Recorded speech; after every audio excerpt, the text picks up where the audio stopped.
Most of us we struggle to find a person کہ ہاں ہم اس کے پاس جائیں گے تو ہمارا مسئلہ حل ہوگا، جبکہ مسئلہ حل کرنے والی ذات اللہ سبحانہ و تعالیٰ کی ہے. دیکھیں ابن تیمیہ رحمہ اللہ کہتے ہیں، امام نے قیم مدارج میں ذکر کرتے ہیں کہ سب سے جو نفع بخش دعا میں نے پورے قرآن میں ڈھونڈی، تلاش کی کہ مجھے مل جائے، تو سب سے نفع بخش دعا مجھے ایاک نعبد و ایاک نستعین ملی. سبحان اللہ. وہ جیسے بہت سے لوگ مسائل لے کر آتے ہیں اور وہ یہ ڈھونڈ رہے ہوتے ہیں احمد بھائی کہ نا فلانا بندہ میرا مسئلہ سنے گا تو میرا مسئلہ جو ہے نا وہ حل ہوگا. اس کا مطلب ہے کہ ان کا توکل اس بندے پہ ہے، جبکہ اگر وہ اللہ سے مدد طلب کریں، اللہ پہ توکل کریں، تو ایک عام سے بندے سے ہو سکتا ہے اللہ اس کا وہ مسئلہ حل کر دے.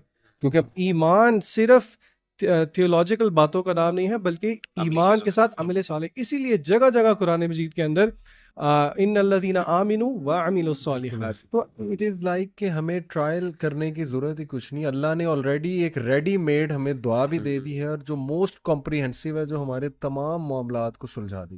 ابن تیمیہ رحمہ اللہ کہتے ہیں، امام نے قیم مدارج میں ذکر کرتے ہیں کہ سب سے جو نفع بخش دعا میں نے پورے قرآن میں ڈھونڈی، تلاش کی کہ مجھے مل جائے، تو سب سے نفع بخش دعا مجھے ایاک نعبد و ایاک نستعین ملی. سبحان اللہ. وہ جیسے آپ بتا رہے ہیں نا، اور ابن قیم نے اسی کانسیپٹ کو پھر ایکسپلین کیا.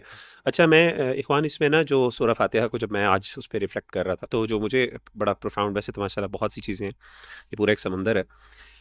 خاص طور پہ جو اللہ تعالیٰ نے مغضوب اور ولضالین کا جو ہے نا کانسیپٹ جو ذکر کیا ہے، شیطان جو ہے وہ دیکھیں ہر بندے کو مختلف انداز سے گمراہ کرتا ہے. تو علماء کی ایک آزمائش ہے جو شیطان کرتا ہے، اور ایک آزمائش جو ہے وہ نیک لوگوں کی آزمائش ہے. تو علماء کی جو آزمائش ہوتی ہے وہ عمل کی ہوتی ہے، اور نیک لوگوں کی جو آزمائش، یعنی زہاد جو ہیں، زاہدین جو بہت عبادت گزار ہیں، ان کی آزمائش علم کی ہوتی ہے. یعنی شیطان عام طور پہ نیک لوگوں کو علم کی بنیاد پہ گمراہ کرتا ہے، ان کو ایسے کاموں پہ لگا دیتا ہے، ایسی بدعات اور خرافات میں لگا دیتا ہے. وہ بیچارے جذبے اور بڑا کچھ کر رہے ہوتے ہیں، بہت ایگزاسٹ کر رہے ہوتے ہیں اپنے آپ کو، لیکن انفارچونیٹلی ان کو ریٹرن کچھ نہیں ملتا، بلکہ الٹا ان کے لیے وہ بدعات کی وجہ سے نقصان دہ چیز ہوتی ہے. آن دا کنٹری، علماء کو اللہ تعالیٰ کس طرح گمراہ کرتے ہیں؟ عمل نہیں ہوتا. یعنی علم تو بہت ہے، عمل نہیں ہے. وہ جو بات کر رہے ہیں اس کا علم نہیں ہے. یقولون ما لا یفعلون بھی غیر المغضوب علیہم ولا الضالین کا مجھے فرق یہی سمجھ آیا.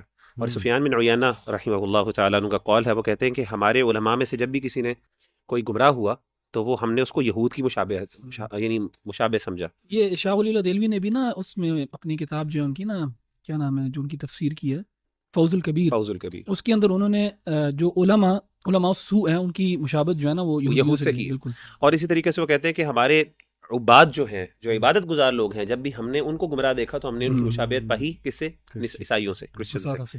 کیونکہ جو یہودی تھے ان کے پاس علم تھا، وہ اسی لیے مغضوب ہے، ان پہ اللہ کا غضب ہوا. اور جو عیسائی تھے ان کے پاس علم کی کمی تھی، عمل میں تھے اچھے، وہ فالو کرتے تھے، پریکٹس کرتے تھے. تو ابن قیم کہتے ہیں کہ اللہ نے یہاں پہ ان دونوں امراض کی جو سورہ فاتحہ کے اندر سولوشن بھی بتا دی. اہدنا الصراط المستقیم سولوشن ہے کرسچنز کی، جو لوگ عمل، جن کے پاس علم نہیں ہے. اللہ ہمیں سیدھے رستے کی طرف دکھا، ہمیں گمراہ نہ ہونے دیں علم کی بنیاد پر. ہم عمل کر رہے ہیں، ایگزاسٹ کر رہے ہیں، اللہ ہمارے جو اعمال جو ہیں ضائع نہ ہو.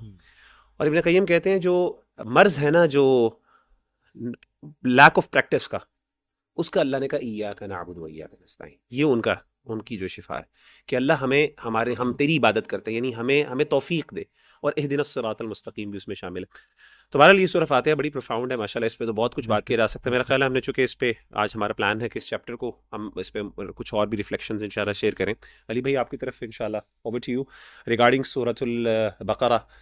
کچھ ہمارے ساتھ کچھ جو کچھ آپ کی ریفلیکشنز ہیں وہ شیئر کریں. الحمدللہ مغیرہ بھائی، سورہ البقرہ میں نے تقریباً 4 بار گو تھرو کی ہے، اور پڑھائی بھی ہے، 2 بار پڑھائی ہے. ایک فادرز کا گروپ تھا انہیں ماشاءاللہ، اور گھر میں نے پڑھائی ماشاءاللہ، خود بھی پڑھائی بھی الحمدللہ. تو every time I found new lessons to be honest. یعنی یہ قرآن کا جو ہے وہ ایک خاصہ ہے الحمدللہ. تو سورہ البقرہ میں بہت سی چیزیں ہیں، اسپیشلی پہلے پارے میں، لیکن some thing which really struck me, جو میں نے ابھی ریسنٹلی اپنے ایک لیکچر میں بھی ینگسٹرس کو مینشن کیا تھا. دیٹ از دی انسیڈنٹ جب موسیٰ علیہ السلام اپنی قوم کو کہتے ہیں کہ اللہ تمہیں حکم دیتا ہے کہ گائے کو ذبح کرو. دس از سورہ البقرہ ورس نمبر 67. اعوذ باللہ من الشیطان الرجیم. وَإِذْ قَالَ مُوسَىٰ لِقَوْمِهِ إِنَّ اللَّهَ يَأْمُرُكُمْ أَن تَذْبَحُوا بَقَرَةً. Allah says that and recall when Moses said to his people, indeed Allah commands you to slaughter a cow.